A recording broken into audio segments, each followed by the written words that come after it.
I've tried to come up with the perfect adjective for this week, and try as hard as I might, the only thing I can come up with is special. This week is really, really special. Intense, yes, and the beginning of actually a very intense period, but it's really, really special. Let's get into it.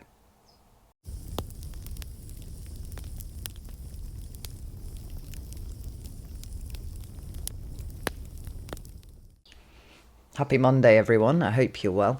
Right, what follows is not an exhaustive list of all of the things that are going on astrologically, but it is, as always, what I feel is what speaks to me most about the transits that are happening this week. So, the first thing to notice is that we have the Sun, Venus, Jupiter, and Uranus all arriving in the sign of, well, actually, some of them have been in the sign of Taurus for a while, but they're all together in the sign of Taurus, and it's putting more of an emphasis on those things that have a Taurian quality.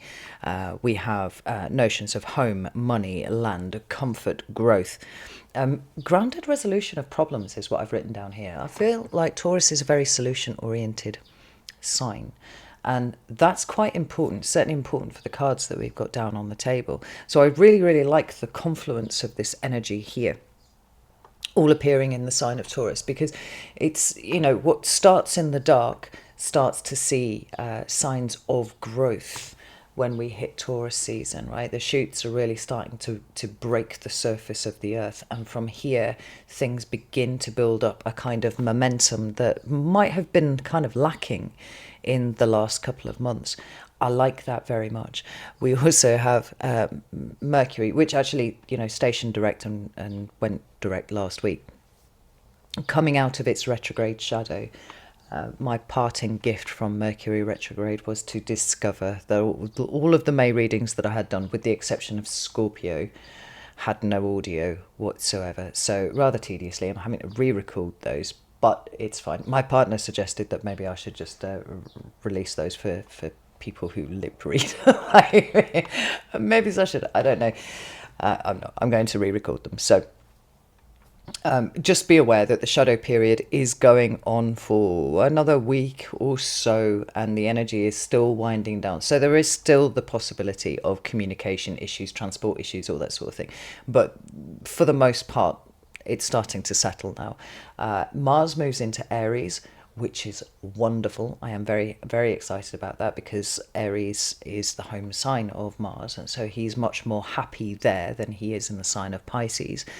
And it adds to this feeling of growth, of getting things done, where we might have been missing the impetus or the drive to start really pushing forwards with changes that we're wanting to make. I think the combination of Mars in Aries and everything else being in Taurus is giving us that the ability to start creating some momentum in the changes that we want to make. What do we have here? Right, so the things that are a little bit spicy this week, we have got Venus squaring Pluto on Wednesday. Now, think about Venus. What does Venus cover? Right, well, some of what we've already spoken about with Taurus, right, because Venus rules Taurus. So we've got love, money, relationships, comfort, value and value systems. Those things, I think, go hand in hand. And then think about the qualities of Pluto. We have power and power struggles, corruption. We have insecurities, fear, battles of ego. Insecurities around where power lies, or a feeling of value, where that feeling of value lies. But we also have rebirth and renewal and rejuvenation and reevaluation. And that's quite important, because on Thursday, Pluto turns retrograde. Now, it spends about 230 days of the year or so, I believe, in retrograde anyway. So it's not like this is a once in a generation movement or anything like that. It happens actually relatively frequently. It starts on Thursday, and it's retrograde into Aquarius. I'm just written this down here, till September the 2nd. September the 2nd, it retrogrades into the sign of Capricorn, and it's going to sit at that anaretic degree of Capricorn, which is degree number 29. until October the 11th, when it stations direct. Now, when it does station direct, obviously it's going to have to come back out of Capricorn again before it re-enters Aquarius. And when it re-enters Aquarius, it's going to be there for the next 20 years. So the thing that I've written down here, and probably what I'm going to call this, taking the longer term view, is unfinished business, because Pluto invites us to focus on what frustrates and limits us, the past perspectives or states of ego that have led us to feelings of dissatisfaction in the past, so that we do not repeat mistakes. Now, that's quite important. If you got, Capricorn rules hierarchies and structures and all these kind of things, right? And Pluto in Capricorn was about breaking down the structures that existed, whether outside of us or inside of us. So we've had a taste of Pluto in Aquarius and what that feels like. And, the ends and the beginnings of a sign tend to trigger quite a lot of movement. So this backwards and forwards that Pluto's been doing in and out of Aquarius, because this will be the third time, or it will be the third time that it goes into Aquarius in October. November. It's November it goes into Aquarius.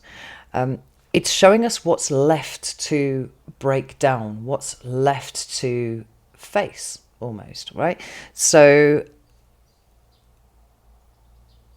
things like rebirth, renewal, rejuvenation, reassessment, reevaluation, all these sorts of things become even more important when Pluto is in retrograde, because what's coming up are things that are acting as obstructions for the evolution of our soul.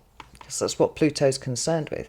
Now, if I can take you to the cards, show you what we've got down here.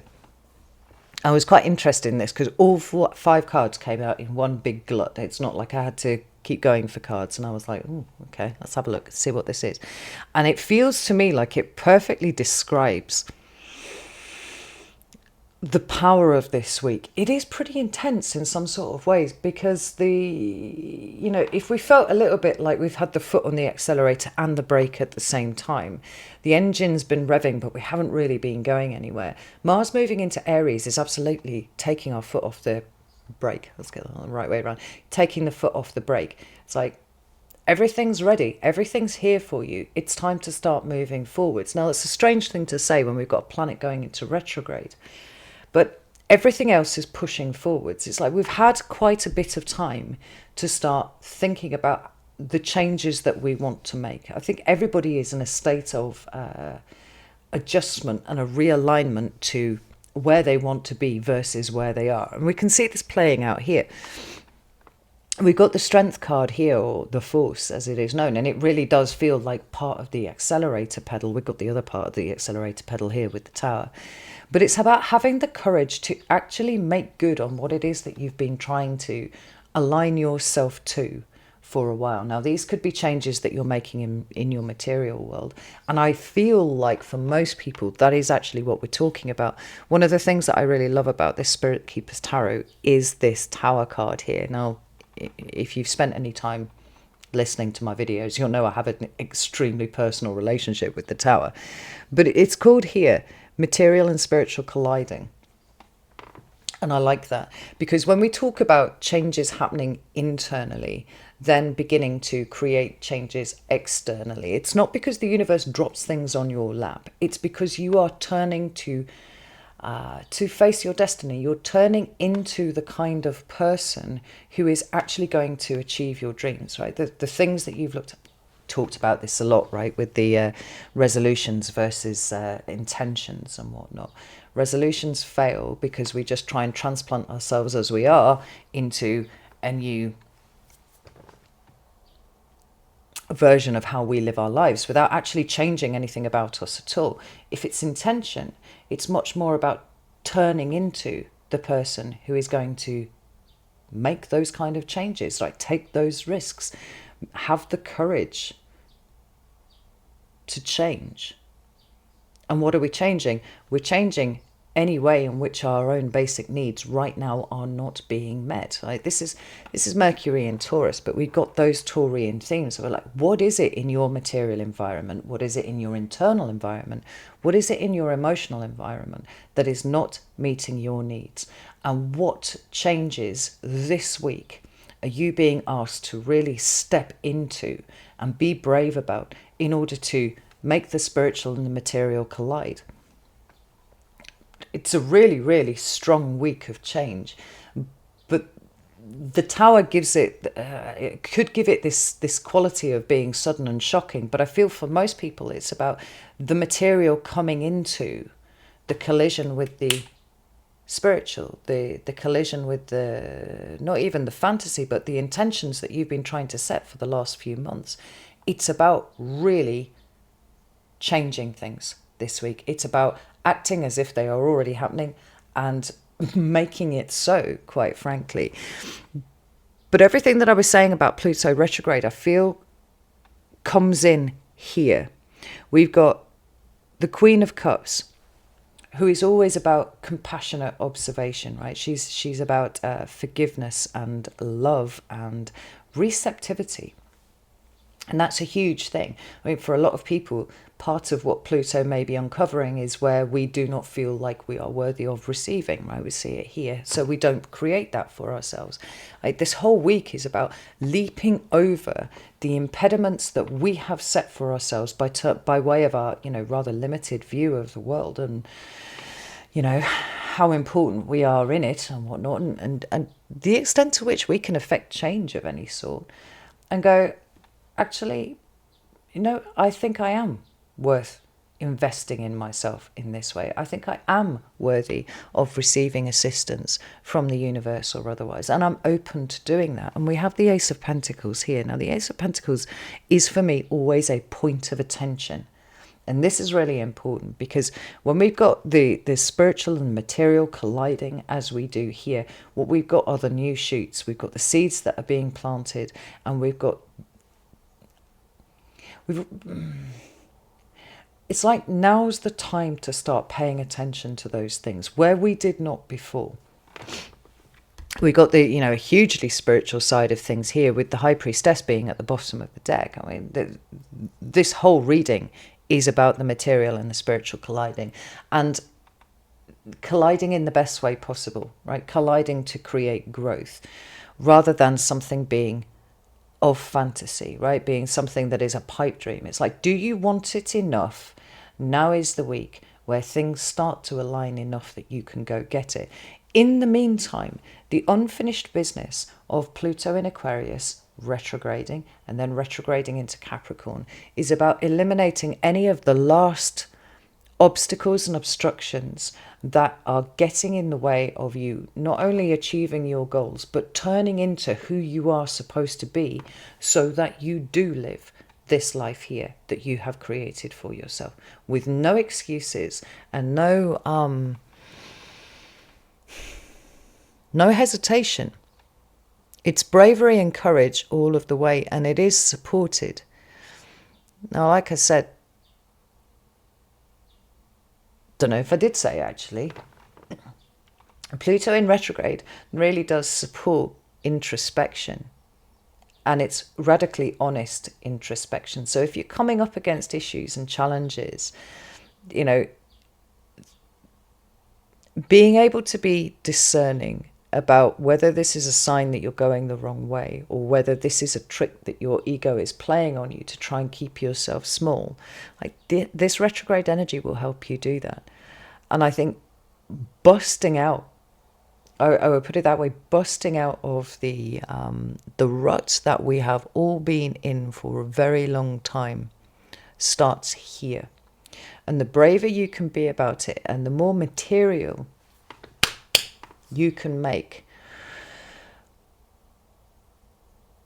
the actions that you are taking towards becoming the kind of person who is living what it is that you want to construct for yourself this week, the better it will be. It's very interesting. There's even like a little north node here on this strength card. Now, that's a Leo card, obviously, but But the North Node is in Aries at the moment, and we have Mars in Aries as well. This is an Aries card.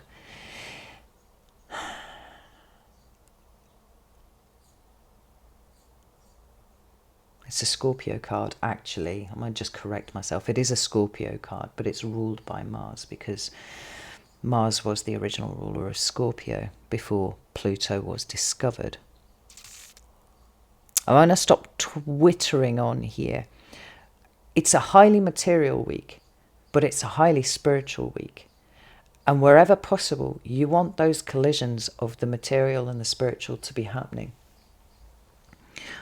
We're looking for the green shoots now and all of the behaviours and actions that follow as a result of that. Right? We don't just let these things wither on the vine now. We don't see these little shoots breaking the surface and then just abandon them. Now is the time to really put in the effort to cultivate what we have already sown. So, yeah. It feels like a really special week to me, and I can't really find words to express it more than that. Everything starts getting very real this week, in the best possible way, but it might bring with it hand in hand revelations this week of things that are a little less special, and it's all part of the process. It's all part of what needs to be dealt with in order to align ourselves to that new energy that's coming in, those new lives that we are trying to create for ourselves. So I would employ a bit of stoicism this week. Whatever comes up, look at it for what it is. Don't shy away from anything. Remember, courage is everything this week. And don't be afraid to introspect. Don't be afraid to check whether it's your ego that's having a problem with something or whether this is actually a problem. Strong, bold movements forwards and no shying away from the truth, however it shows up. All right, I'm going to leave it there. Thank you for joining me and thank you for your patience in waiting for the May readings while I fucking re-record them. As ever, you are all very much appreciated. So, know that I love you all very, very much. And I'll see you soon.